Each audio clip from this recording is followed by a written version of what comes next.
Ora, sejam bem-vindos para mais um vídeo e hoje vamos ter mais uma entrevista de conversas à direita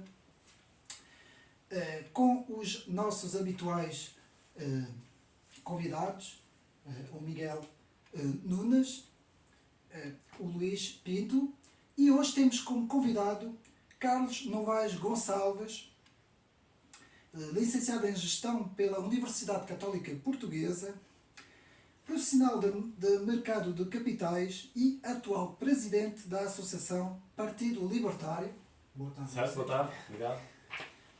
E vamos então iniciar mais umas conversas à direita. E eu vou, como já é hábito, fazer aqui uma citação. E eu queria perguntar ao Carlos se pudesse comentar esta citação. A citação do político Adam Smith, que nós conhecemos bem, não é? Do século XVIII, que alguns dizem ser um clássico da economia do liberalismo, e a sua citação nos diz o seguinte: o que vai gerar a riqueza das nações é o facto de cada indivíduo procurar o seu desenvolvimento e crescimento económico pessoal.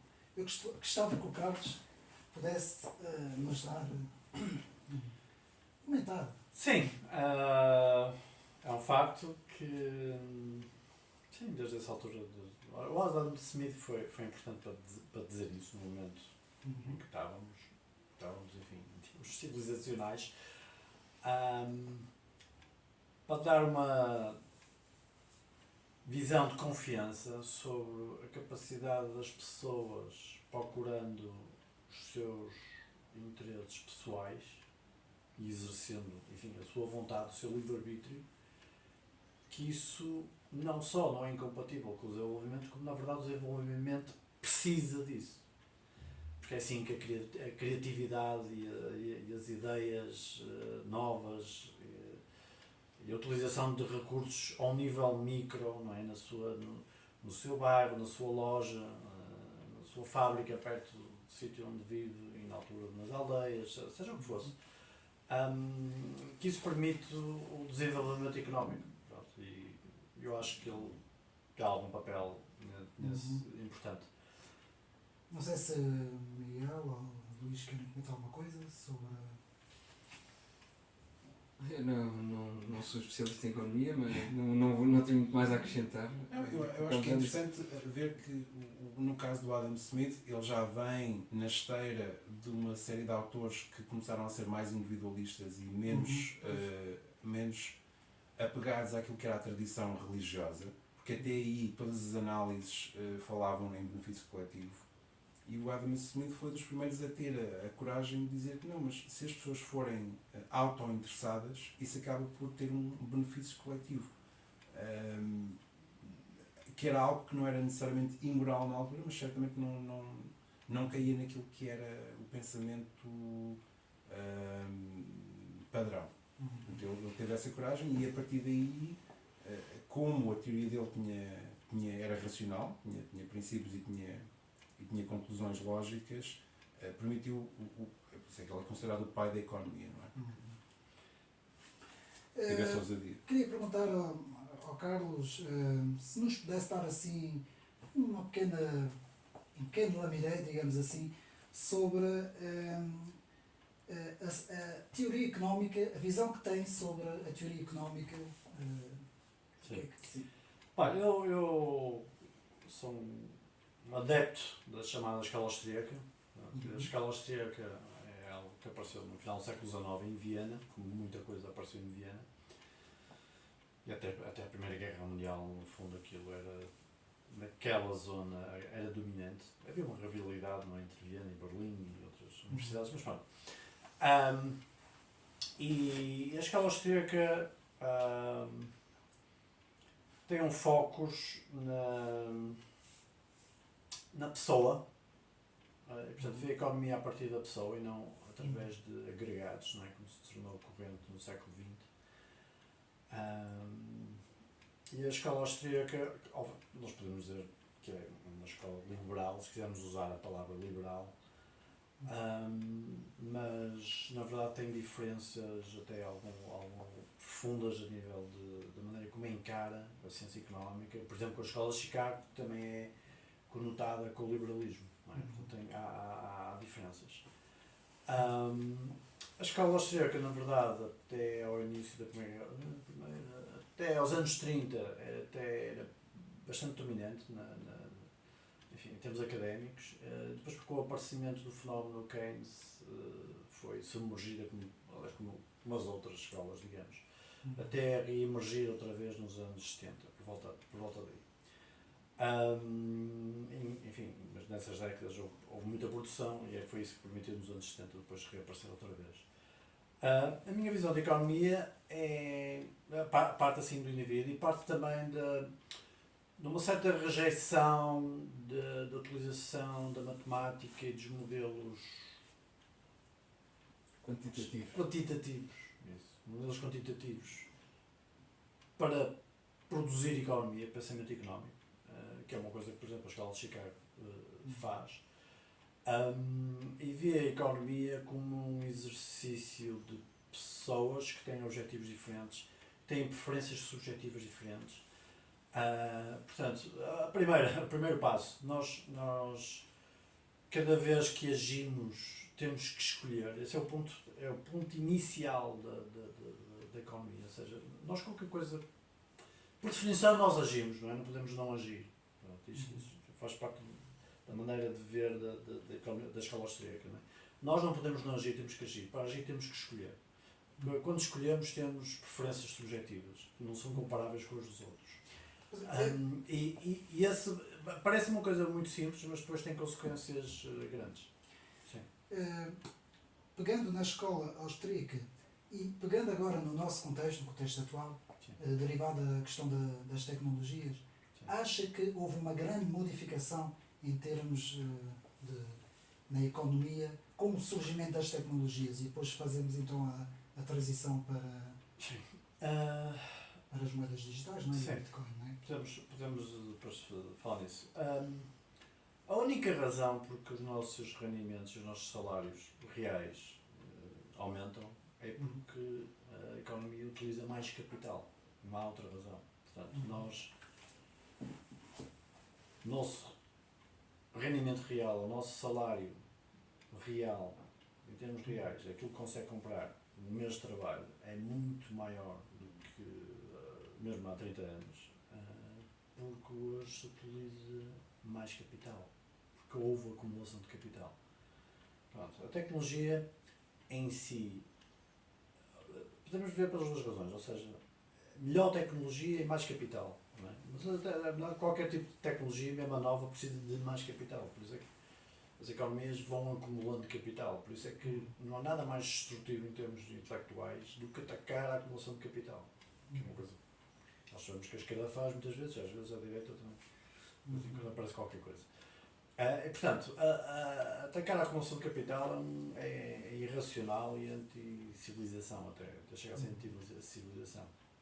Portanto, desde que o homem pegou uma ferramenta que é o machado, até que depois do machado utilizou a flecha, da flecha construiu não sei o quê, tudo isso são ações para aumentar a produtividade. E só é possível aumentar a produtividade usando mais capital. Usar mais capital é preciso. Mas, por exemplo, fala-se hoje muito no papel importante dos bancos centrais. Sim. E que alguns críticos falam que acaba por ser um grande problema o poder dos próprios bancos centrais, não é? Como a questão da União Europeia e o BCE, que dizem ser controlado pela Fed, não é? E também a questão da impressão da moeda, o que é que... Ou seja, eu vejo... Seria necessário, de qualquer modo, imprimir mais moeda, uma vez que há acumulação de capital. Pois é, essa questão não necessariamente. Não, pronto. Há várias perspectivas. Eu pessoalmente preferi viver sem bancos centrais. Eu sou um adepto do pão ao ouro. A questão é que até há bem pouco tempo era um mal necessário, não é? Até, digamos, ou por outra, não existindo uma alternativa, um banco central que emitisse moeda, não era fácil substituir a identidade do Banco Central. Não, Os bancos centrais tornaram-se necessários para o Estado para sair do padrão ouro. Porque o ouro é cunhado, não é? O que é preciso, quando o ouro circula, mesmo que esteja em cofres em bancos e depois o que circula são notas representativas de ouro, o que é preciso é assegurar que as notas são representadas por ouro e que o ouro não é falsificado. Mas isso não é preciso propriamente ninguém. Não é preciso um Banco Central. Não é preciso um Banco Central para isso. Um padrão monetário não facilita as trocas. Mas porquê que há uma crítica em relação ao papel dos bancos centrais? Sim. Por causa de Eu emitirem demasiado moeda? Sim. Há vários problemas nos bancos centrais. Há vários problemas na banca identificados por autores ao longo da história. Por exemplo, o Thomas Jefferson nos Estados Unidos era extremamente crítico da banca moderna, já na moderna, O Hamilton, sim, o Hamilton já queria um banco central, já queria um Estado federal em termos tradicionais, enquanto que alguns, incluindo o Thomas Jefferson, no fundo, tinham uma ideia mais. Eu não quero chamar progressista, não é propriamente progressismo, mas uma certa ideia sobre o que seria os Estados Unidos. Ou uma coleção de Estados. Os bancos centrais permitem que a produção de crédito fique centralizada em alguns bancos, incluindo nele próprio, e conduz a que, com o tempo, há todo um circuito de interesses, especialmente das grandes empresas e de outros, que ficam ali perto da produção de crédito e que acaba por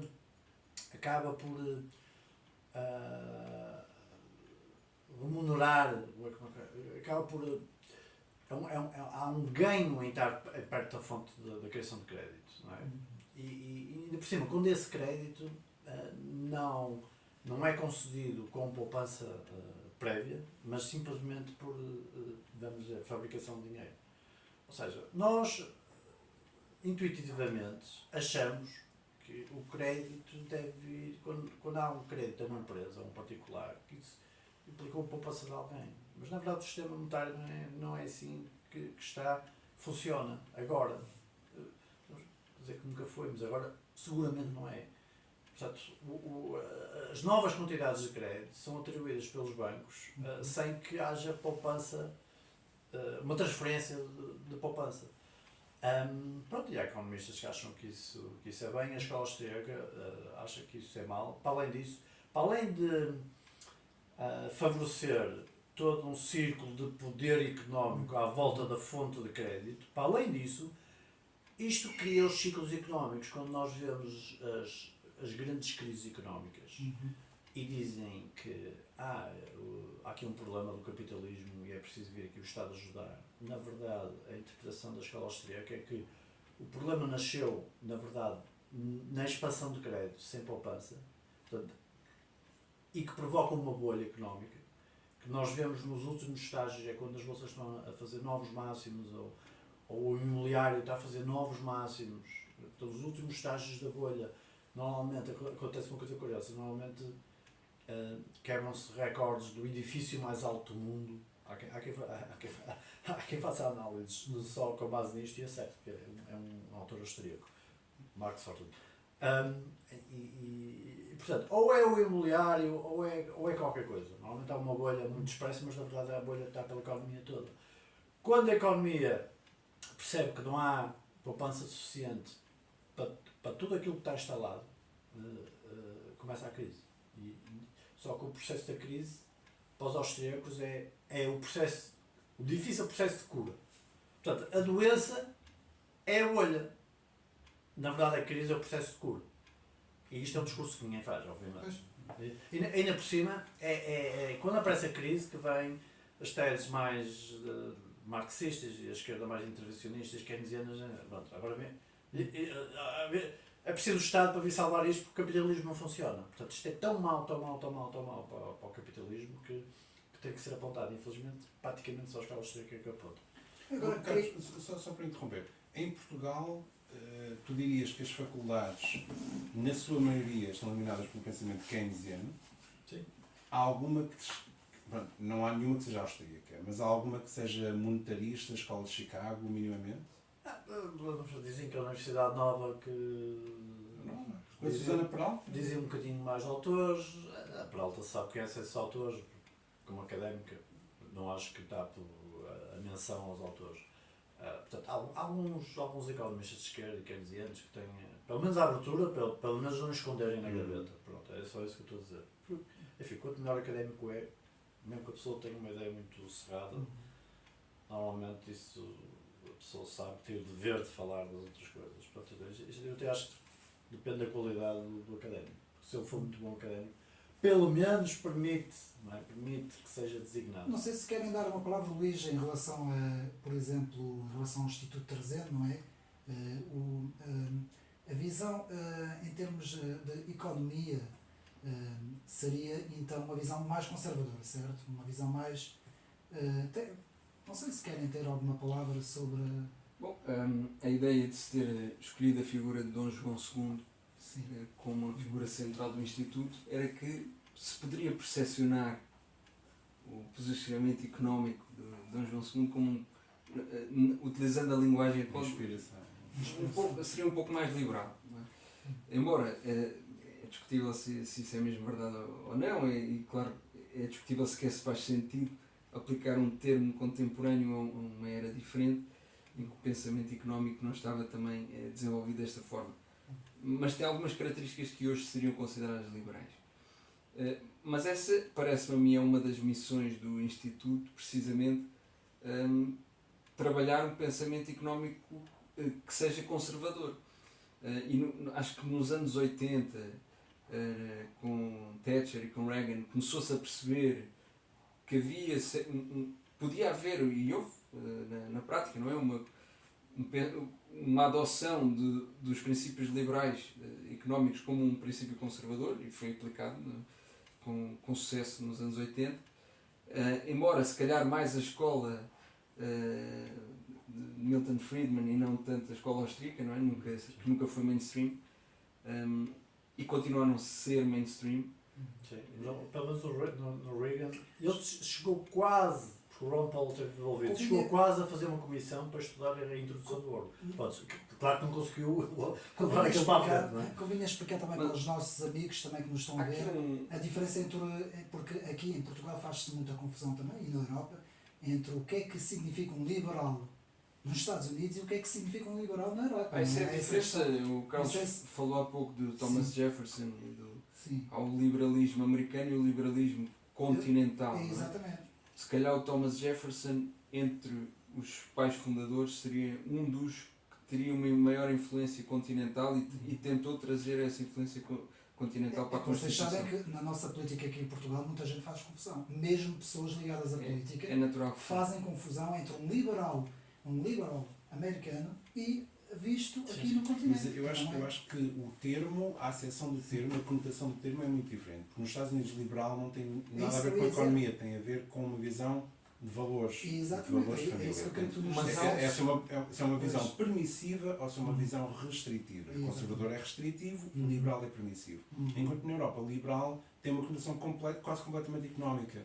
Mas quando pensamos em Bastiat, pensamos também no seguimento da Revolução Francesa. Portanto, entende-se a origem e o uso do termo dessa forma. Claro, quando, por exemplo, há uma bula papal a rejeitar o liberalismo, se calhar não estamos a falar da mesma coisa, ou estamos a falar de um conjunto de princípios que associamos à Revolução Liberal, à Revolução Francesa. Por outro lado, há também a Revolução Americana, e que é até anterior, e portanto, se quiséssemos ir por aí, o liberalismo está ligado a esse espírito revolucionário, tanto continental como americano, isso é inevitável. Eu queria deixar uma palavra também em relação ao porquê do pensamento conservador não ser associado a uma visão liberal da economia. É que aquilo que se debatia, quando surgiram os primeiros partidos políticos, depois da Revolução Francesa, aquilo que existia era direita e esquerda. E a divisão entre direita e esquerda era os defensores do ancien regime e os opositores do ancien regime. E o ancien regime era o poder absoluto dos monarcas, ou pelo menos era essa a conotação. E o poder absoluto dos monarcas não era exclusivamente político, também caía no domínio económico e financeiro. E, de facto, muitas das políticas dos reis absolutos foram más, foram desastrosas. É daí que vem a palavra monopólio. A palavra monopólio era a concessão pelo Estado de um determinado negócio. Sei lá, comércio com as Índias, ou comércio da orivesaria, ou era assim, pronto. Era uma família, ok. O monopólio da Guiné, o monopólio da América, ou por produto, tabaco. O tabaco fica com a família tal. Pronto, isso criou um péssimo nome para o absolutismo. E a palavra monopólio, na verdade, é essa, não é? Como fala, não era um monopólio natural, era um monopólio concedido por ato por autoridade central. Autoridade central, através de legislação, não era o monopólio natural. Mais tarde é que a esquerda, de certa maneira, os keynesianos e os progressistas é que vieram dizer, falam monopólio para apontar empresas com grande sucesso. Concentração, sim. Empresas com grande sucesso, que não têm nenhum apoio de Estado para nos dizer. Agora já sabemos que depois há toda uma ordem de... E já agora passava para perguntar ao Carlos Novaes, não é? Sim. Que é o fundador do Partido Libertário, não é? Sim. Podia-nos falar um bocadinho sobre isso? Sim, a Associação do Partido Libertário... Bem, estamos aqui a falar dos liberais e do nome liberal. O movimento libertarian nos Estados Unidos inicia-se no final dos anos 50, início dos anos 60, mais marcado no final dos anos 60. E a palavra libertarian aparece como precisa, não sei se é preciso, não é só por causa disso, mas precisamente porque uma palavra liberal tinha sido apanhada pela esquerda, foi necessário usar o termo libertarian, que é português, traduzimos em libertário, e eu vejo que alguma esquerda fica chateada por um movimento que podemos dizer que defende direitos de propriedade e a liberdade individual pode ser comutado com a direita, e portanto a direita é quase uma vingança, não é? Nós fomos roubar o termo libertário à esquerda, é uma vingança da esquerda ter ido buscar a palavra liberal à direita.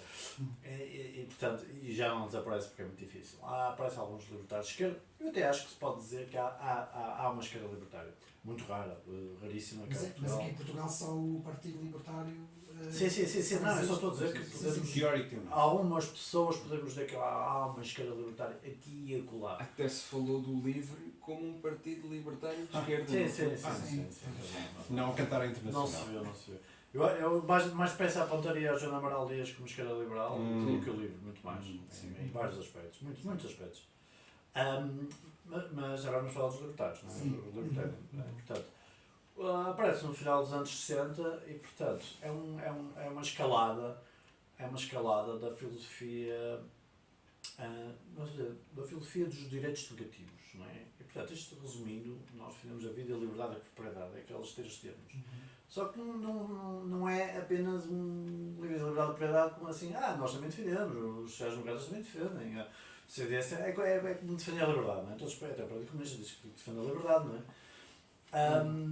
Ou até visões autoritárias dizem que defendem a liberdade.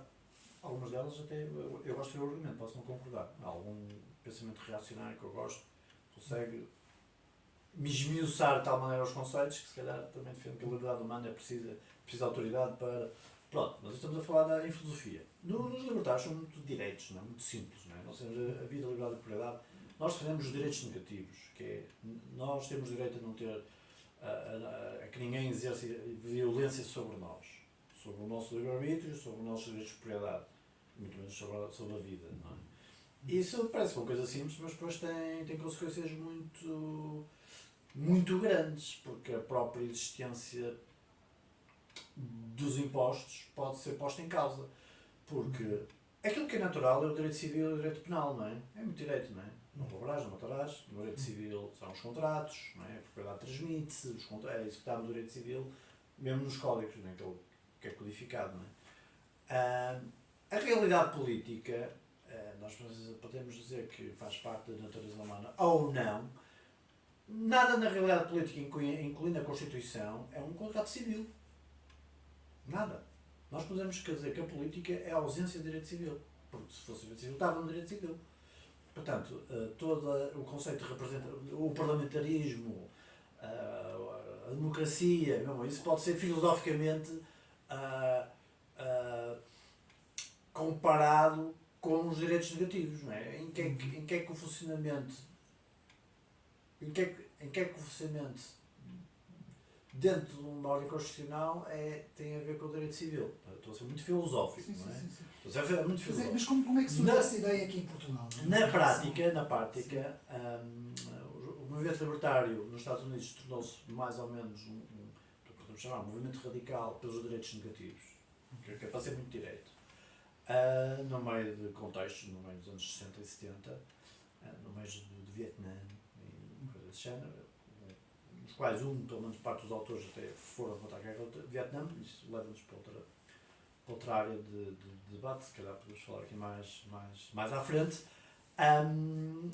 E isso começou a chegar aqui em Portugal. Na verdade, eu posso dizer que eu e mais um grupo de pessoas fundamos na altura a Associação Causa Liberal em 2002, 2003, onde estavam liberais, mas eu já na altura, eu e mais um ou dois no meio daquilo já dizíamos que eram libertários. Portanto, vamos falar.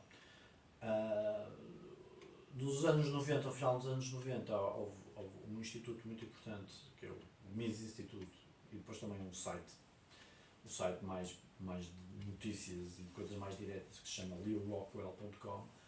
Apanhou muita gente, ainda hoje, e motivou muita gente a facção mais radical, digamos, dos libertários, na verdade, e começou-se a espalhar. Pronto. E, portanto, para além disso, o movimento libertário tem muitas referências, não tem uma só única, não tem só um livro, não tem só um manual, e há várias tendências que eu vejo como muito positivo, porque eu faço sempre esta comparação. No final do século XIX, o marxismo e o socialismo estavam divididos em tendências que eram inimigos de morte. Aliás, continuaram a ser no século XX, não é? Famosamente, os comunistas e os anarquistas, ou os comunistas e os marxistas e os maoístas, mas a verdade é que tomaram conta do século XX, não é? Com as suas dissensões internas. Tomaram conta do século XX, do socialismo, não é? E, portanto, eu até vejo essas várias linhas, porque existem várias linhas no movimento libertário, e estou aqui a distinguir movimento de partido, estou aqui para já falar do movimento. Há várias linhas que algumas até não se dão bem. Mas pode-se dizer que há umas que são mais conservadoras do que outras? Está a falar assim várias linhas? Se quiseres fazer a ponte com o conservadorismo, já. Mas eu não, se quiser. Para resolver. Porque esse debate já havia antes da Margaret Thatcher e o Reagan, não é? Sim, o termo já existia, libertarian. O Ronald Reagan tem expressões em que usa o libertarian mesmo. Ele diz, eu acredito que toda a política é libertarian ou qualquer coisa, disse mesmo isso. E, portanto, consegue-se citar o Ronald Reagan, para além do Partido Libertário, agora ser o terceiro maior partido americano. E, portanto, temos essa referência. Não é? Portanto, existem muitos movimentos, portanto, e chegou o momento de fazer, várias pessoas querem lançar partido. Eu nunca fui muito favorável, mas quando chegou a hora, eu disse assim, mas eu não quero que o Partido Libertário Português há haver que nasça mal ou que a coisa corra mal. Foi o meu medo. Não, que isto nasça minimamente com alguma consistência, alguma... por causa dessa minha visão é que até agora não, mas até há pouco tempo não tinha assim propriamente uma pressa espetacular de aparecer na política e com a ambição de eleger um deputado. Agora acho que já é hora, mas tinha essa preocupação. A questão dos conservadores. O que eu posso dizer é que nos últimos anos o movimento libertário nos Estados Unidos, e agora particularmente o Partido Libertarian Party, a tendência que tomou agora conta da direção, que são pessoas mais ou menos ligadas ao tal Mises Institute, é uma tendência que incorpora, por exemplo, muitos católicos. Portanto, há muitos católicos por outro lado, se antes o Partido Libertário, no início dos anos 70, era maioritariamente pró-escolha, por exemplo, na questão do aborto, neste momento uma grande parte, uma boa parte do movimento libertário, quer americano, quer agora português, incluindo eu próprio, eu sou pró-vida. Sou pró-vida e sou contra a eutanásia. embora eu tenha que reconhecer que filosoficamente é compatível as duas posições, embora eu acho que a minha é que está certa. Portanto, o que nós escolhemos foi que o Partido Libertário não tem posição sobre a posição é individual, não é do partido. Porque filosoficamente as duas posições são possíveis. Não sei se, Miguel, queres dizer alguma coisa em relação também ao Instituto Trazeno e em relação Aquilo que o nosso pensamento na altura do Luís e eu foi que, portanto, só para seguir o meu raciocínio, o absolutismo não tem necessariamente de definir conservadorismo. Portanto, obviamente que há em qualquer tipo de regime há abusos, mas a tradição que vinha de trás, até mesmo nos tempos feudais na Europa, era de que havia uma grande abertura económica. Aliás, uma das razões para o sucesso das tribos germânicas na conquista do Império Romano foi porque muitas das populações locais, às tantas, já preferiam a barbárie dos bárbaros germânicos do que a civilização de Roma, que impunha taxas altíssimas. Sim. E, portanto, o sistema feudal germânico era preferível para o desenvolvimento económico no interior. Não apenas das cidades, mas no interior, nas zonas rurais. Nós achamos que na senda do Dom João II, que é possível e que é desejável deixar o mais possível à vontade dos cidadãos, porque o Estado não é omnisciente, não tem conhecimento para poder gerir ao nível micro tudo aquilo que há para gerir economicamente. E, portanto, é uma área em que o Estado não tem que se imiscuir para além daquilo que é necessário. Não que a nossa visão seja libertária, mas é uma visão que é muito menos intervencionista do que das visões. Agora, Eu diria que se calhar para o Instituto a ideia de soberania é importante, muito provavelmente eu diria que a boa saúde económica é um dos fatores de soberania. Precisamente.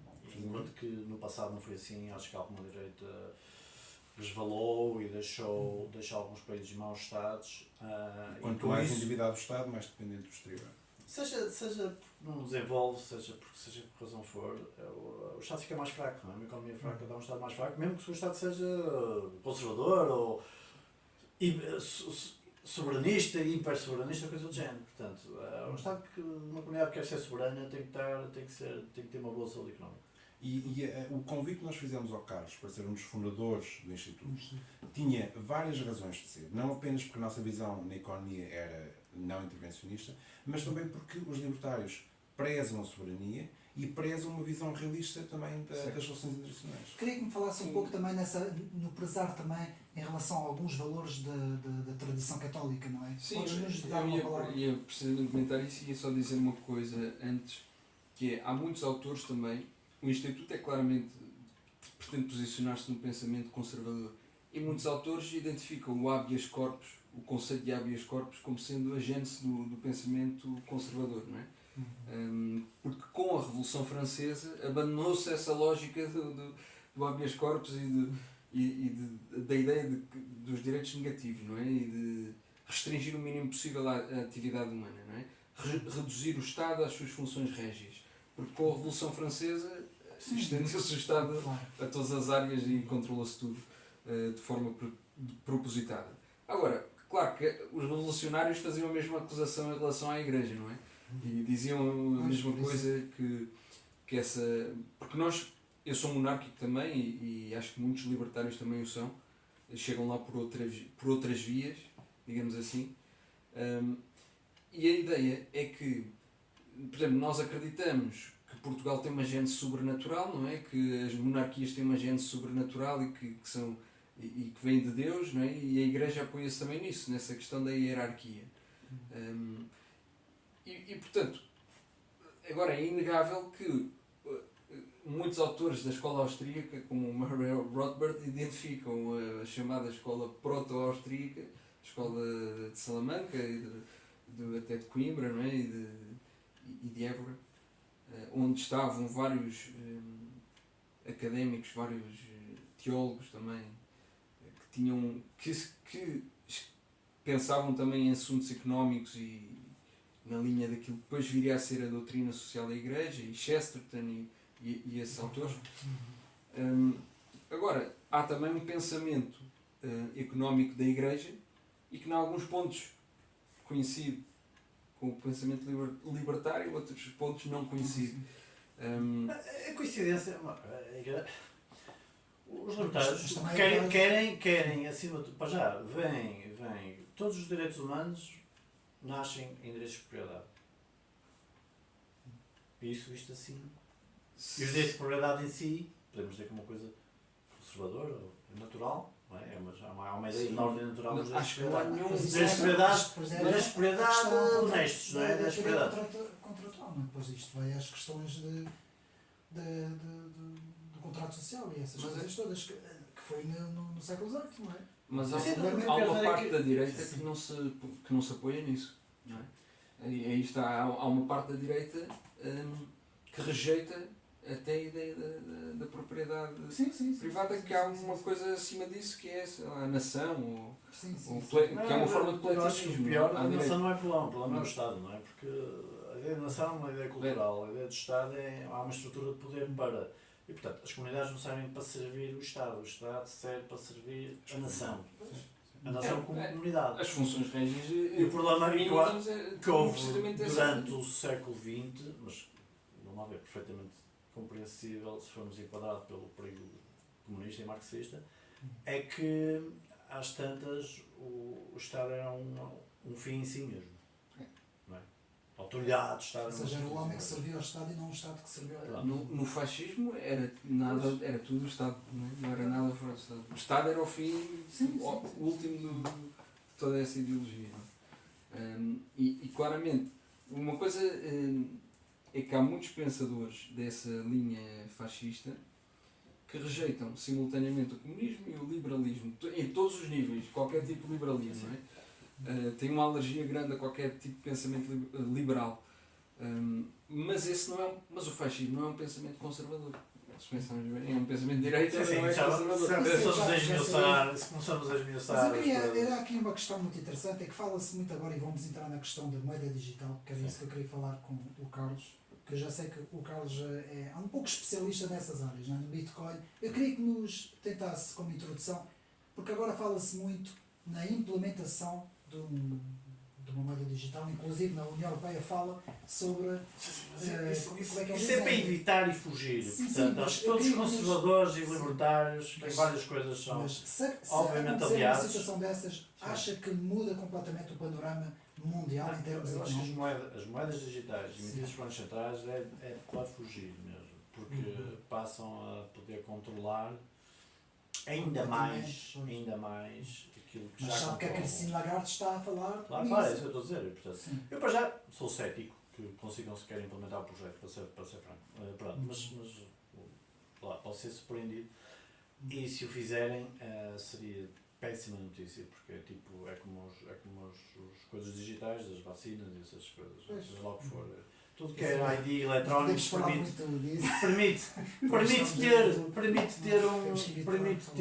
permite ter um controle sobre o indivíduo, e quando eu digo indivíduo, a família e a comunidade, se for contra aquilo que o Estado designa.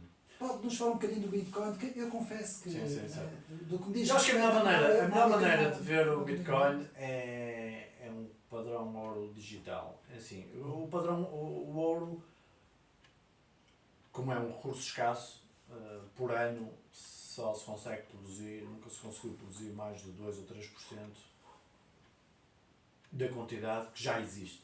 E, portanto, por razões físicas, não é? As minas, porque é preciso capital, porque ele quer gastar mais fundo, coisas assim. Portanto, desde sempre que é muito certinha o ritmo de produção do ouro. E, portanto, o novo ouro nunca passa os 2% do ouro que já existe. E, portanto, a inflação quantitativa, não estou a falar de preços, a inflação quantitativa é mais ou menos 2% em relação ao que já existe.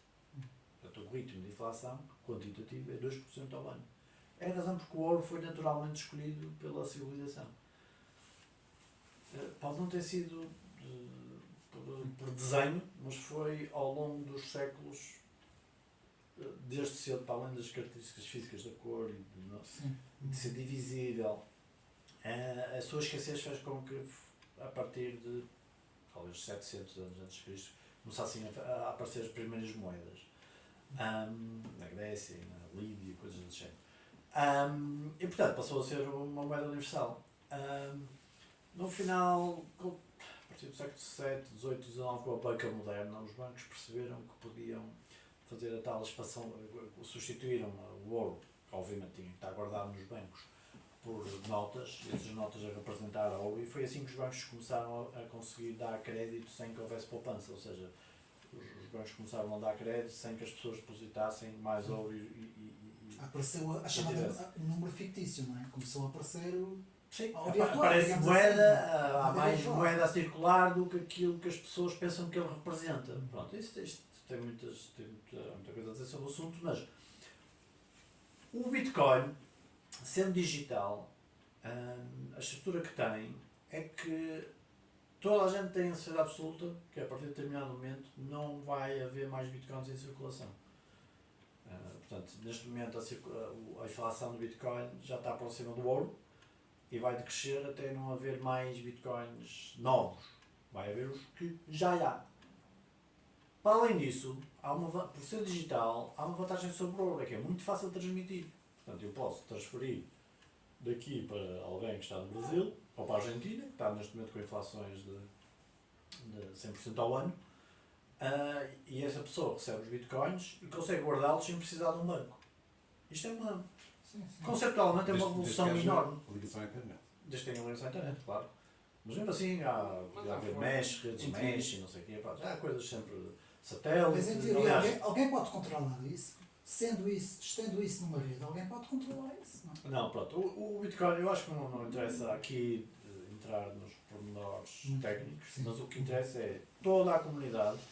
Nós temos que perceber que o Bitcoin tem 10 anos e que o valor dos Bitcoins em circulação está à volta dos 400 mil milhões de euros. E está na internet. Se houvesse forma de furar, que maior incentivo há de furar uma coisa onde estão 400 mil milhões de dólares ali à disposição. Não há nada mais seguro que uma coisa que sobrevive na internet. Que vive e seguro. Porque as pessoas, mentes mais brilhantes, chamamos assim, estão ali à procura de como é que eu vou dar a volta a isto. Portanto, o que nós podemos dizer assim, não, nós temos aqui qualquer coisa que vai escapar ao Estado, e nós temos que ver do ponto de vista conservador. Esta é uma discussão comum à direita. Sim. Hoje em dia, o poder está no lado progressista. Sim. Eu até costumo dizer, o Estado moderno nasce como um projeto conservador.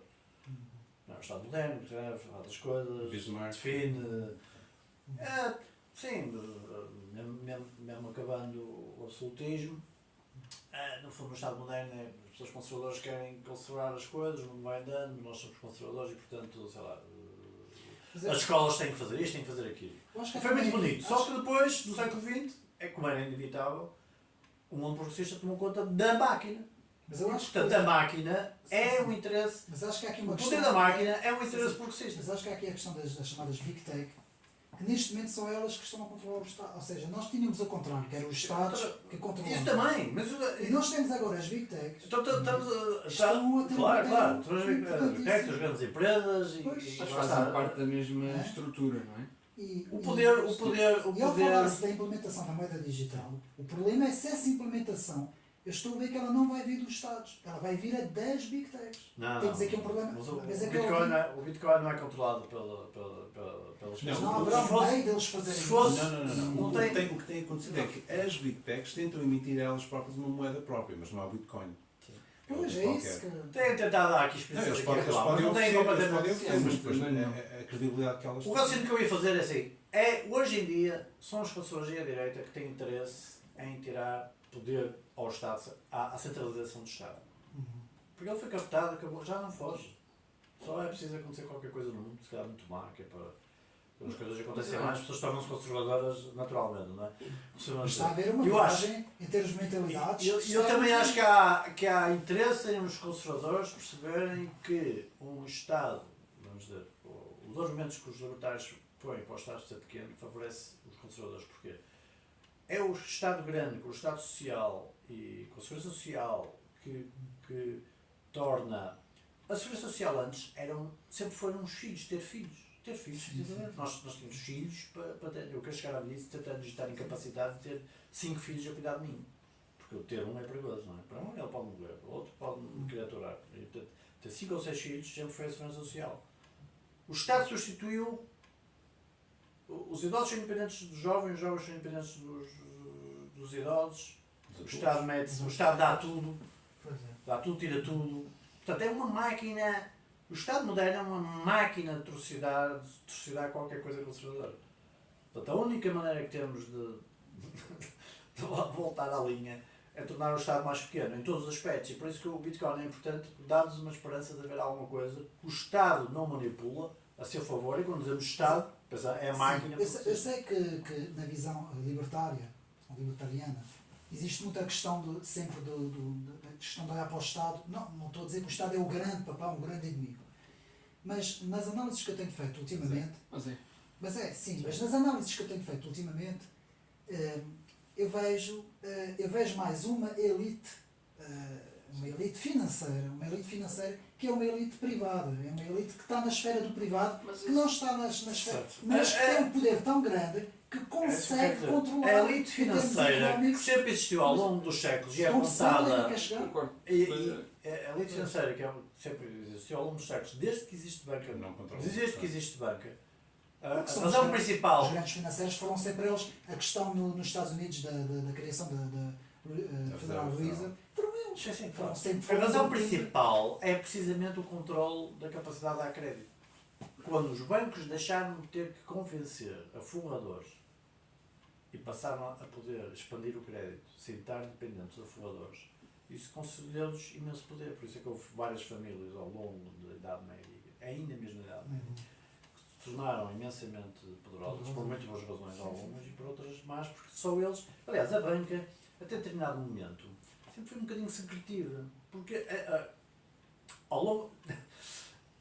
Esta pequena grande coisa, que é poder emitir moeda e dar dinheiro a grandes industriais, não sei, é muito lucrativa e quase ninguém a percebia. E, portanto, a banca era uma coisa sempre secretiva, vinha pai, fiz, não havia ninguém a dizer, olha, tu fazes isto.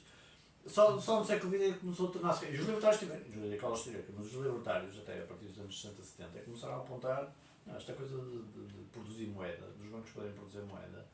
É um motivo de poder económico. Quer para os bancos, quer para aquilo que anda à volta dos bancos. O que anda à volta dos bancos também é importante. Mas agora é que isto também vai chegar a uma altura, a bolha vai ser muito grande, não é? E já se está a ver nos Estados Unidos. É ciclo. Sim. Há uma bolha, depois há uma crise durante 3 ou 4 anos, 5, depois o Estado aparece a dizer que vai salvar, depois dizem que o capitalismo não funciona, lá vem a esquerda outra vez. Isto é ciclo. Isto é ciclo.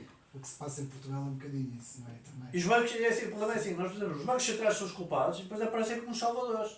Sim. E depois devem salvar quem? Essas empresas, não é? Só não salva aqueles que não tinham relações, que foi o que aconteceu. Por exemplo, eu queria que falasse um pouco numa situação que está a acontecer, por exemplo, nos chamados gestores de ativos. Por exemplo, nós temos a BlackRock neste momento e a Vanguard, não sei se quer dar uma palavra sobre isso, que elas neste momento, o poder que elas estão a ter, dito por alguns analistas, é um poder assustador. Elas conseguem controlar praticamente a economia mundial. Não controlam a economia mundial, mas influenciam, eles no fundo, eles gerem portfólios de pessoas terceiras. E essas pessoas terceiras estão sempre à procura das melhores rentabilidades. E nós podemos ver pelo discurso.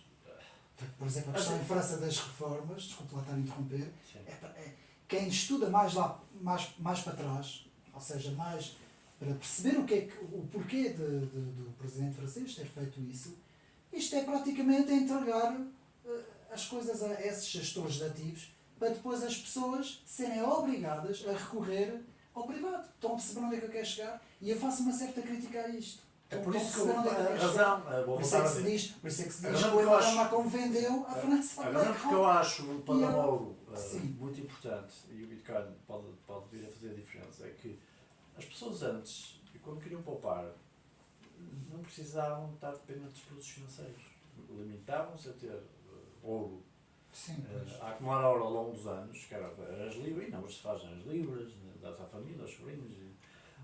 Só que antes aquilo circulava com moeda. E portanto, bastava poupar em moeda. A moeda não tinha inflação e além disso todos os anos valorizava qualquer coisa, que é chamada deflação. E a pessoa assim era independente do sistema financeiro. Agora não, por causa da inflação. Pois, sim. por causa da financiarização permitida pelas moedas do Estado, está tudo nos bancos e nos produtos financeiros. Portanto, uma moeda ortodoxa, que podemos chamar assim, como é o ouro e como é o Bitcoin, permite libertar as pessoas da influência, seja lá o que for, a que chamamos banca e bancarização, financiarização. Não sei se querem. É por isso que eu digo que isto tem uma costela conservadora também. Sim. O ouro e Luís, o que é que tu achas? Não, Que... é só comentar que e voltando também um pouco ligando com o que disseste há pouco, da questão dos Big Tech, Sim.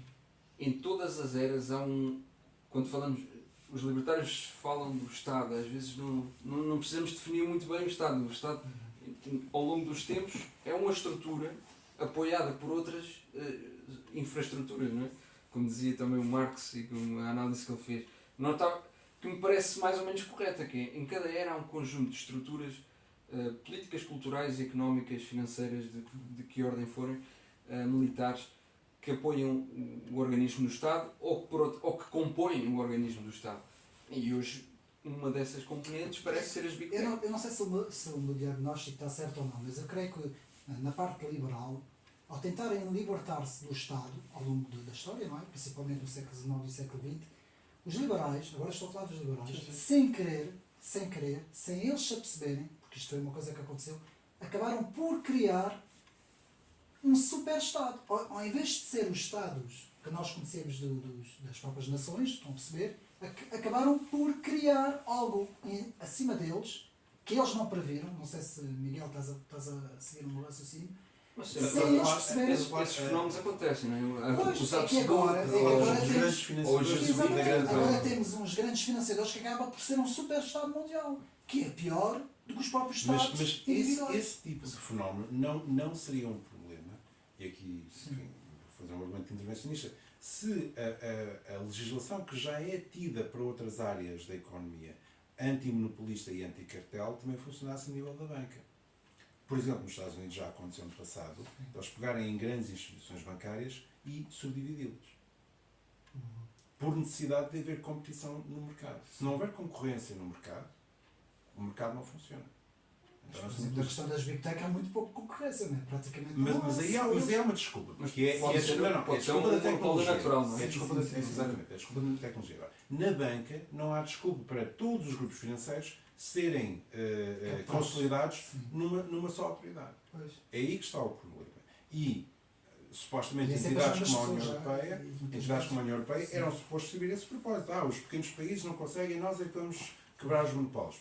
Não fizeram. Nem quebrar os monopólios, nem quebrar os interesses cartéis. económicos por trás também, não é? Sim, pois, possivelmente. Aliás, possivelmente, eu posso testemunhar em primeira mão. Eu trabalhei para um lobby em Bruxelas. Todas as grandes empresas e grupos e setores e sindicatos e lobbies que possam imaginar, todos têm uma sucursal em Bruxelas. Bruxelas vive disto. Sim. Vive dos lobistas que querem influenciar as instituições qualquer europeias. capital. Não, mas Bruxelas especificamente. Está bem, agora Bruxelas especificamente. Não, mas Bruxelas especificamente, porque o poder de Bruxelas inicialmente era económico, era comercial. Portanto, não era meramente político. A partir do momento que há um poder a emitir coisas, aparecem lá os lobbies. Eu, do meu ponto de vista, como nós libertários, obviamente, a nossa tónica é nas barreiras à entrada. Qual é a solução libertária para os monopólios naturais? Se o monopólio for natural, se não houver barreiras à entrada, se o Estado não estiver a favorecer esse monopólio, ou seja, com proteções, porque, por exemplo, às vezes a legislação de defesa do consumidor favorece as grandes empresas. Expõem tantas condições para vender qualquer coisa que só os pequenos poderiam estar pelo menos a iniciar uma caminhada para fazer concorrência, têm mais dificuldade. E, portanto, os libertários põem sempre a tónica nas barreiras à entrada. Se não houver barreiras à entrada, se algum papel os reguladores devem ter, ou se tem mais do que um papel, o primeiro deve ser não existirem barreiras à entrada. Barreiras legais, barreiras que fazem com que o capital do empreendedor tenha que ser muito alto só para entrar naquele negócio, por várias razões. o monopólio natural não é um problema. Para além disso, como o monopólio, para além de que o monopólio natural, praticamente, a definição para o monopólio natural é um bocado até complicada, porque Eu posso dar há sempre produtos substitutos, ou seja, mas eu posso dar se temos comboios, há carros. Nós, na atualidade, temos uma definição de monopólio natural, que é too big to fail. É demasiado grande para poder falhar. A partir do momento em que nós assumimos o risco moral de salvar todos os grupos que estavam em falência, criámos um risco moral e criámos uma barreira à entrada. Porque aquilo que devia ter acontecido em 2011, em Portugal, em 2008, nos Estados Unidos, era que os bancos que se tinham endividado com produtos financeiros a um nível insustentável deviam ter ido abaixo. E as pessoas deviam ter pedido confiança nos grandes grupos económicos. E os pequenos bancos deviam ter podido chegar ao topo por não se terem contaminado com esse tipo de produtos financeiros. Mas isso não foi o que aconteceu. Não. Porque os bancos centrais salvaram Pois. os monopólios que já existiam. Pronto, mas a nossa tónica é nas barreiras à entrada. Nós temos que, é como a barreira à entrada é como, sei lá, só pode haver um café por bairro. Mas já há ideias assim, né? Só pode haver um restaurante por barreira bairro. que existe à entrada neste momento na banca é haver uma licença. Sim, se houver uma licença bancária, Mas a questão, não é preciso ter capital. na verdade, não é assim muito difícil abrir um banco. A questão é que isso não te, à partida, não te dá nada em especial. Porque tu só a partir de uma determinada dimensão é que tu consegues tirar partido da capacidade de criar crédito sem ter poupança. Sim, A banca com a banca central vai sempre ter Mas tendência há aqui um efeito. concentrar-se. Não há dúvida nenhuma. há aqui um efeito sem querer também entrar em muitos detalhes técnicos. A minha formação de base é em marketing e é um Porque efeito. temos que explicar um pouco Sim, mais não- fácil para os nossos Não, amigos, porque Mas senão é está que há uma muito tendência para as grandes estruturas e as grandes marcas, por terem acesso a mais recursos, ou seja, é muito mais difícil uma grande marca perder clientes do que uma pequena marca perder clientes. E, portanto, a cota de mercado reforça a cota de mercado. Daí que as grandes instituições tendem a sobreviver durante algum tempo e dominar até que haja um choque económico. Agora, e isto é válido para qualquer indústria, incluindo a banca, ou de retalho, ou...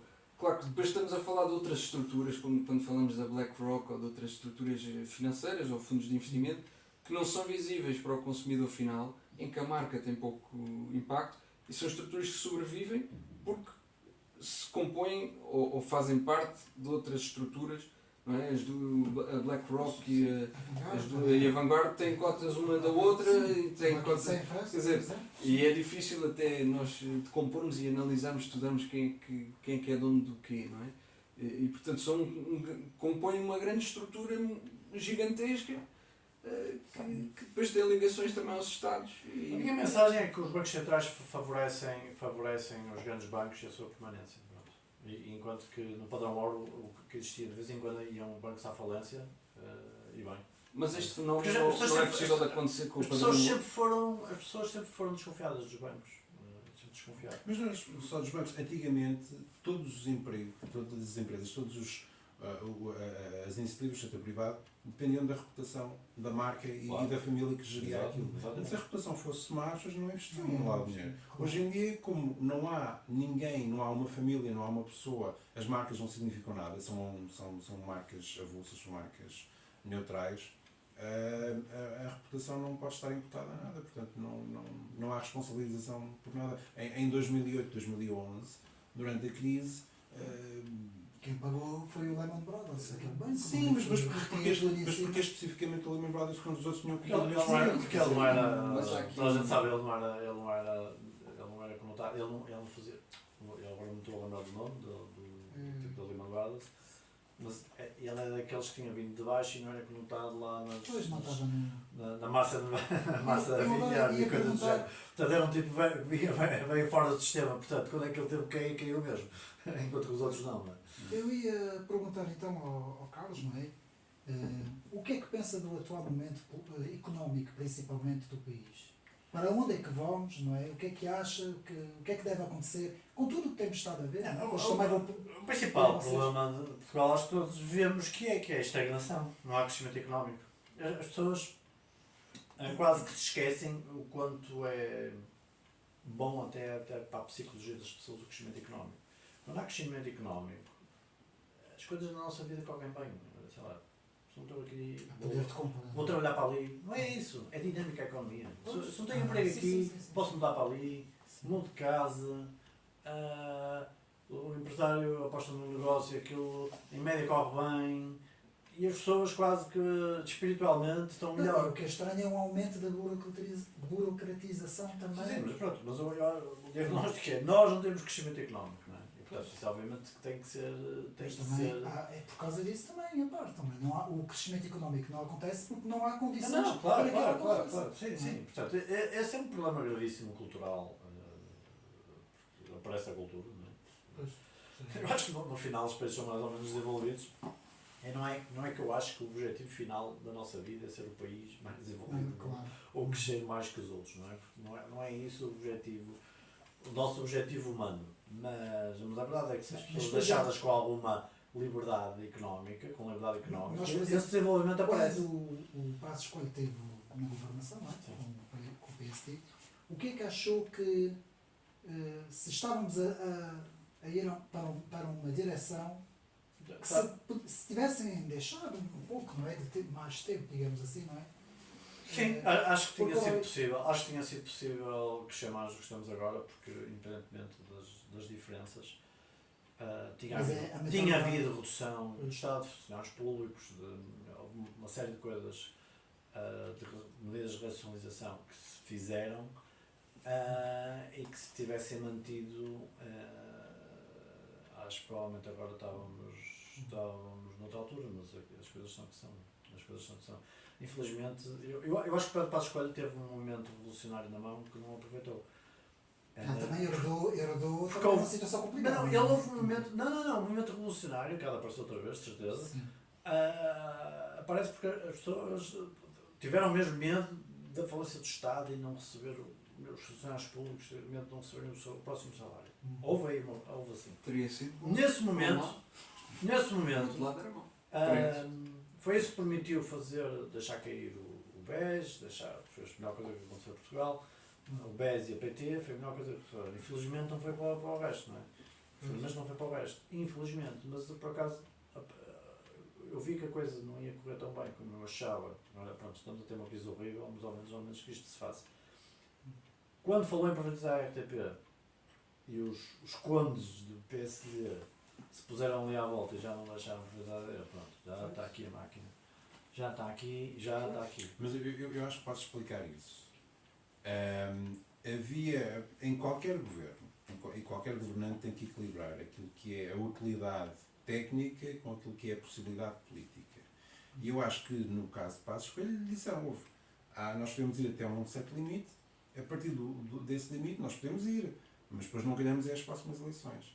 E aquilo que estava... Mas ganharam. E ele disse que se lixassem as Não, mas eleições. eu Não, pensava mas que ele deixa-me pensava- acabar. Ele disse que se lixem as eleições, mas no fundo aquilo... Porque é que ele não reduziu a dívida mais aceleradamente do que fez e deixou o que ele fazia era comprar dívida a juros muito baixos para substituir a dívida antiga? Ou seja, ele diminuiu a dívida, mas muito menos do que ele poderia ter feito, tecnicamente. Porque é que ele tentou preservar todos os ministérios, todas as escolas, todos os hospitais? Ele não foi privatizar nada, enfim, particularmente à toa. Porquê é que ele fez isso? Porque ele queria ter uma hipótese, mas uma hipótese, de ganhar as próximas eleições. O que ele ganhou. Mas houve um cálculo que lhe falhou, que foi a habilidade da esquerda de romper as tradições. Porque o que a esquerda fez foi, pronto, mas o pacto tácito que existia de não trazer a extrema-esquerda para o poder, nós vamos rasgá-lo. Porquê? Porque nos convém. Eu vou perguntar ao Luís, e agora com o Chega em Portugal, não é?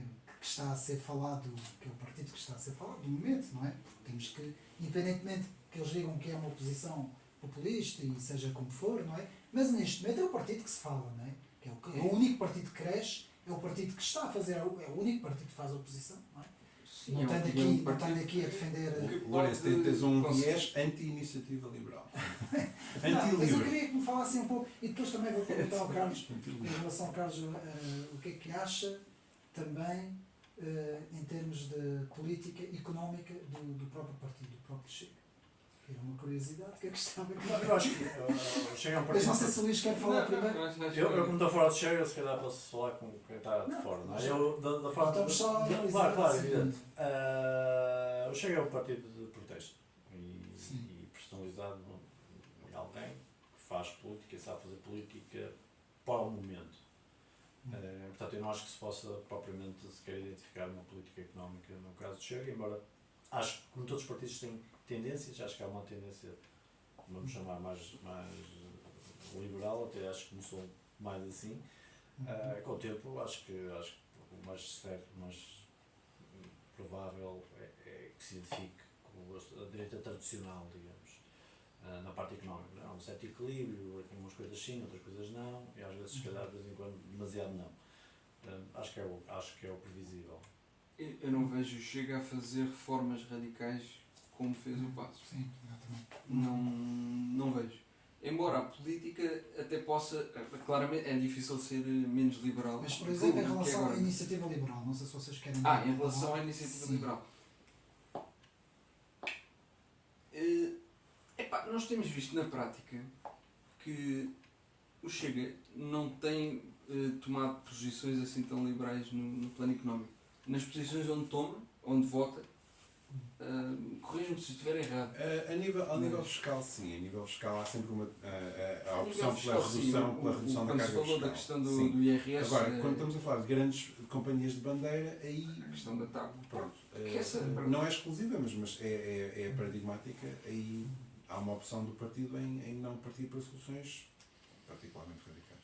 Sim, a TAP foi um verdadeiro desastre. Enquanto que a falência, chamamos assim, de forma simples, do BES e da PT foi uma grande benesse, a TAP tornou-se um peso. Isto Porque tinham. provavelmente será mais complicado ainda daqui Eu para ser compreensivo, a TAP ainda tinha, apesar de já não haver razão para isso, mas ainda tinha aquela coisa de um símbolo nacional que vinha de trás e era quase uma bandeira de Portugal e do país e pronto, e ainda conseguiu agora nos últimos 3 anos dar os últimos, ainda é um cadáver que ainda deu, ainda somos a TAP e não sei o quê, pronto, porque antes havia assim quase um orgulho, a TAP era uma bandeira, tipo os clubes de futebol ou qualquer coisa, a TAP, a nossa TAP, não é? Havia assim essa coisa, foi isso que levou emocional, para além de que eu achar que eu sou de Porto, não é? E acho que a TAP, a BES e o PT e algumas outras empresas, por exemplo, a Geral Podes, são verdadeiros clubes aqui da centralidade de Lisboa e, portanto, é tanta família ali à volta da TAP, desde já vai para aí 2 gerações ou 3 gerações, passa de pai para filho, não sei o quê, portanto, alguém tem o tio, tem o primo, tem não sei o quê, de uma classe média com bons salários. Eu sei que é difícil, sempre foi difícil tirar essa rede, que não é uma rede política, é humana, familiar, que são coisas que se formam, não é? A PT era um caso desses, não é? Estava lá tudo na PT, a BES estava lá tudo no BES, portanto, há um problema todos os países têm um problema com a sua capital, de uma maneira ou de outra, conforme o regime que tem. Não é? Os Estados Unidos têm menos, teve menos. Agora, Isto leva-me à próxima pergunta. Com o atual momento político de Portugal, o que é que vocês pensam que vai acontecer com o Partido Socialista? Porque o Partido Socialista está a ficar cada vez mais fragilizado com tudo isto, não é? Com a questão da TAP, com a questão... é fragilizado, mas tem sempre estas... O que é que acha que pode acontecer daqui para a frente? O problema do socialismo, em geral, quer de esquerda, quer de direita, e nós temos isso, os libertários têm na sua declaração de princípios, é que com o tempo, qualquer regime, incluindo um regime que tem alguma liberdade económica, qualquer regime, aumenta o número de pessoas dependentes direta e indiretamente do orçamento de Estado. Se nós juntarmos os funcionários públicos, mais os pensionistas, mais as pessoas, as empresas privadas, que mais de 50% da faturação vem do Estado. Isto é um povo. Sim, qualquer o regime. Estado ocupa metade da economia portuguesa Sim, à vontade. não, a questão, nem estou a dar um número, é uma questão de com o tempo é mais. Porque mesmo nos Estados Unidos, com o tempo é mais. Passam muito raros, mas continua a ser mais.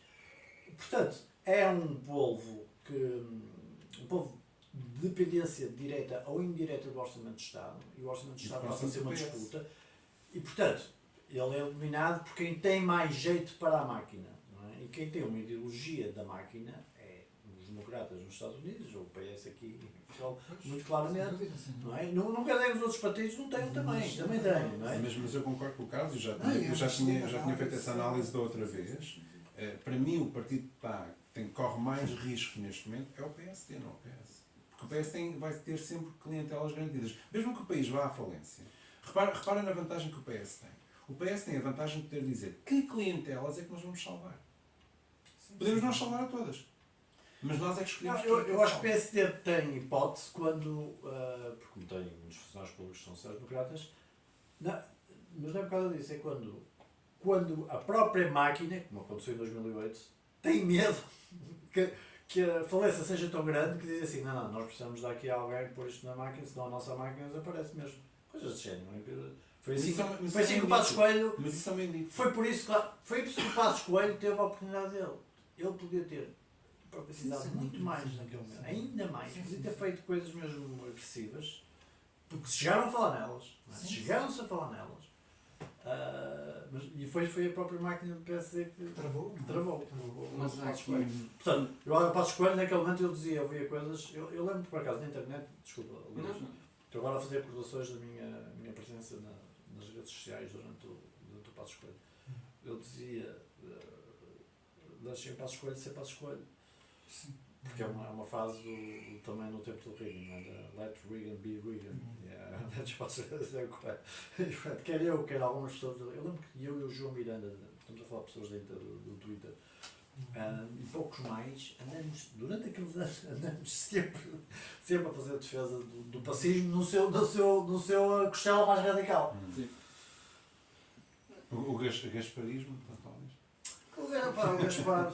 Estamos a chegar quase É ao a fim da proposta da entrevista. TSU, é o famoso vou- debate da TSU. Eu vou acabar com o atual momento internacional, porque eu acho que isso é importante. Há aqui duas situações. A questão da Ucrânia, Rússia, mas isso não vamos comentar, porque não há necessidade, não é?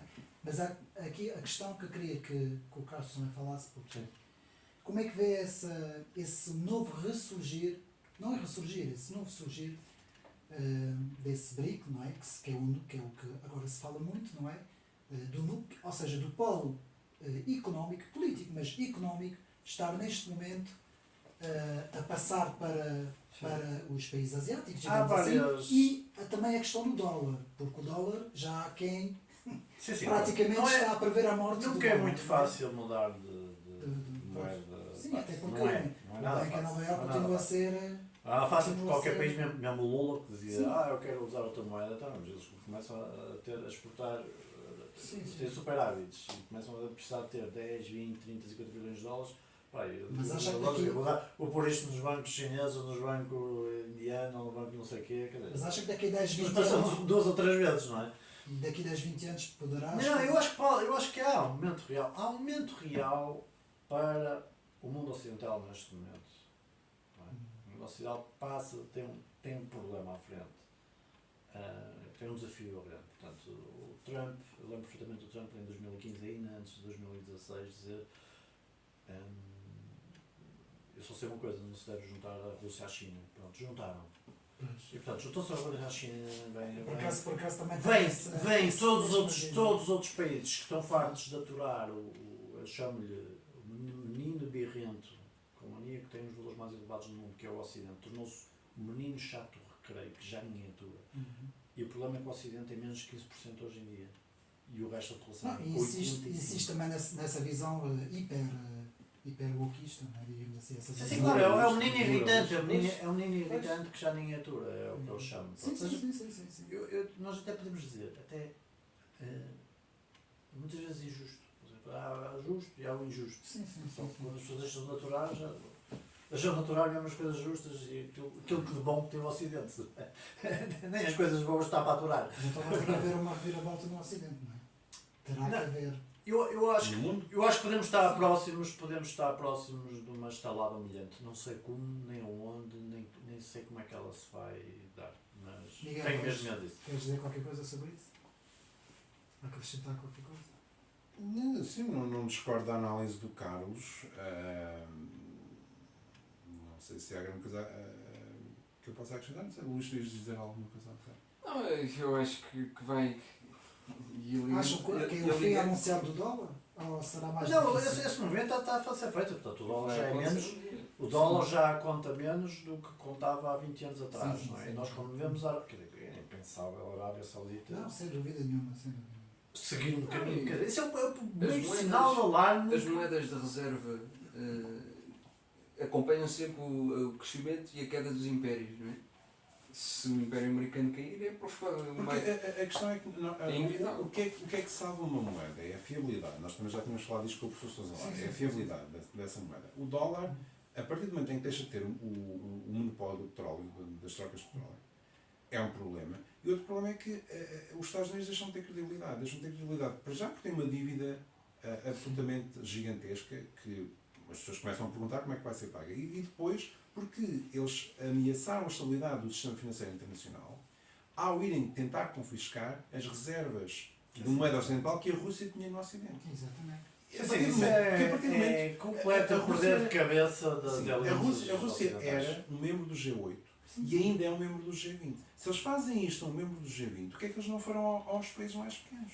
Há uma série de países e de nações que a partir deste momento vão começar a raciocinar. Não, espera aí, eu pelo menos uma parte dos meus ativos eu não vou ter em moeda ocidental. Mas Nunca se sabe. o que o Carlos estava a dizer era impensável há uns anos atrás. Países agora querem fazer trocas No caso, e querem no caso da Arábia comprar. Saudita, a questão é. Não, e não é só a Índia. Não vale a pena a própria Índia, não é? A própria Índia, a China. Claro. Esses novos- Mas a Índia sempre teve Essa nova rota da seda que está a ser. Que se A está falar Índia, muito, não é? a Rússia e a China estão a beneficiar até, incrivelmente, não é? Nós somos todos anticomunistas. Sim, sem dúvida.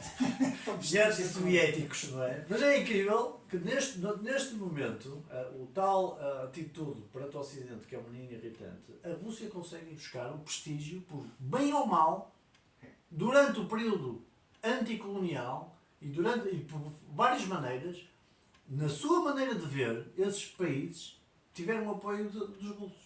Ou seja, nunca foi. Até aí vão buscar simpatias, não é? Até aí foram buscar no ninja ao regime comunista. É incrível. Mas é importante. Portanto, a Índia sempre foi estrategicamente próximo. Mas é importante distinguir. Há simpatias pessoais, porque muito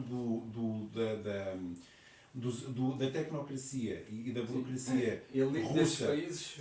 vinha da elite soviética, Claro. que era formada e falava línguas e tinha Todos estado mulheres na nas- Rússia e- no resto do mundo a tentar propagar a missão soviética, que José era a Eduardo Revolução Santos. Global.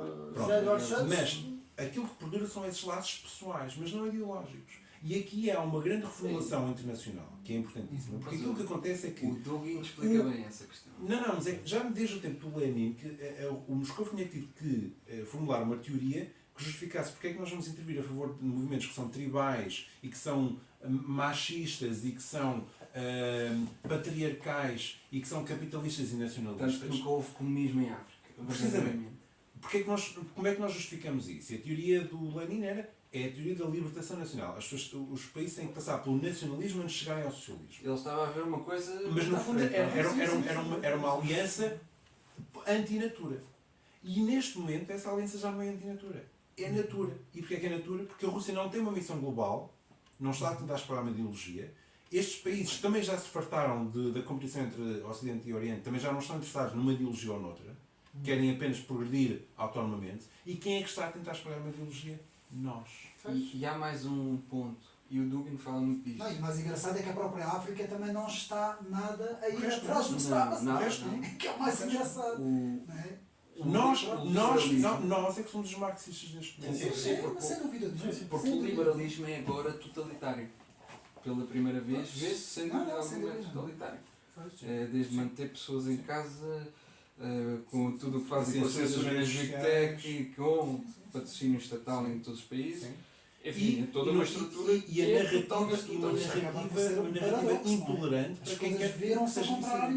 Só que agora queria fazer uma referência que a maneira como eu vejo as relações internacionais é consistente com o pensamento libertário, e é só para fazer referência que os libertários, sempre, os autores libertários desde o início, que sempre foram realistas, não intervencionistas e individualistas. Eu costumo brincar, faz um parênteses, aqui acho que posso, Só digo individualistas para não usar isolacionista, porque senão Pois, a palavra é maldita. Mas a isolacionista é uma ofensa, é uma Portanto, é o difamação. realista, não intervencionista por natureza, porque também não gosta do intervencionista do Estado interno, também não gosta de ver o seu Estado a fazer das relações internacionais, vou ler aquele país. Mas há um parênteses, Sim. que é Ayn Rand.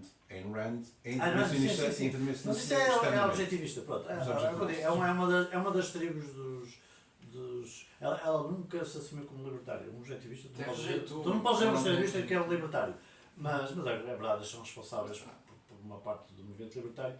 Ela é uma pessoa muito particular e convence muita gente. Uma história pessoal. Mesmo cá em também. Portugal há objetivistas reinidos e a posição dela era não, um país não tem o dever de intervir tipo, num país totalitário, mas se quiser pode fazê-lo pelo facto de não ser totalitário e querer libertar um país. E algo como ela disse, uma coisa deste género, pronto. Ficou ali uma semente que os objetivistas apanham e portanto apoiam certas medidas intervencionistas dos americanos e dos neoconservadores. não sei se querem dar uma palavra de moral para o fim, de esperança para os nossos Eu sou sempre otimista. Eu acho que, por exemplo, no campo da moeda, a questão do Bitcoin tornou-me bastante otimista. Eu sou pro ouro, porque vejo. Conseguia-se ver muita coisa de afastamento do Estado, mas não se estava a ver na moeda. E agora que o Bitcoin existe, é real, está à nossa frente. Vamos ver a evolução nos próximos anos, ou a próxima década. Por um lado isso. Acho que os Estados grandes e pesados deixam de responder às pessoas e, portanto, eu gosto de algumas TEDs, como por exemplo o Curtis Yarvin, que teve, não sei se conhecem. O Curtis Yarvin é um pensador americano, daqueles... Tenho o prazer de conhecer pessoalmente graças a ti, Tu- Carlos. Seja pessoalmente. E portanto, é um tipo, vê o Estado como tipo uma monarquia corporativa que serve as pessoas como clientes, como presta serviços. De resto, o Príncipe Liechtenstein é isso que escreve, porque o Príncipe Liechtenstein é bastante libertarian friendly, portanto é muito amigo da coisa, e portanto ele escreveu um livro e a atitude dele perante o serviço do Estado é de servir os clientes, que os clientes são os proprietários. O Liechtenstein é feito de proprietários, deve haver pouca gente ali que não é proprietária da sua da família, né? São 30 mil, portanto eles todos têm propriedade. E, pelos vistos, vi no outro dia, a política de migração só entram 10 por dia, 10 por ano. Só há 10 pessoas por ano. Residentes permanentes. Só há 10 pessoas por ano no Liechtenstein. Portanto, eles gerem aquilo como um proprietário, como os monarcas são. A monarquia, no fundo, pode ir buscar a sua legitimidade à propriedade que os monarcas têm. Normalmente têm, até que gera rendimentos e que nem pesa no Estado nem nada.